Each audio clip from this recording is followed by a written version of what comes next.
Why is John motivated by public service, helping the people of his home state where he was born and raised of Pennsylvania?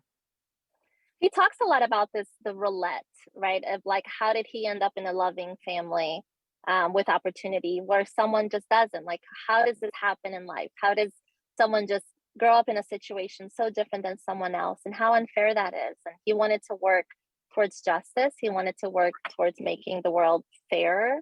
And I think that's what motivates him. You know, he was born to teenage parents who struggled and then found the way out. But a lot of families don't find a way out. So I think he has seen both sides as well. Different experience than mine, but he's also experienced both sides.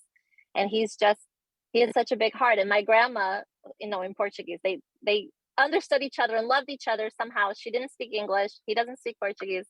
And she would always say they had to make John so big to fit his whole heart because his heart is so big. And she just adored him. That's such a beautiful line that they made him so big. So what was your reaction when he said, I want to run for the U.S. Senate? So I hate politics. I've made no secret of that.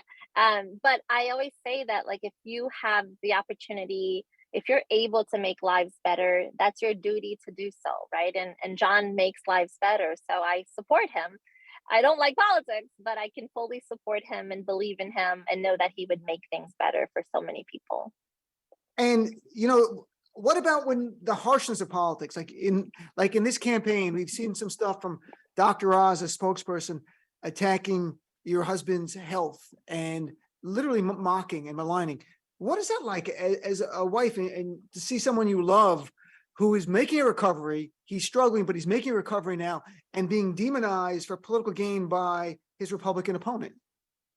And I'll say, just not only as his wife, but just as a decent human being. Like, it's vile to see that. And I know this is someone I would never want representing me. And I know that if my children grew up to be that way, I would be so disappointed, right? I'm raising good, kind kids, and I would never want them or myself to be represented by someone who's so vile.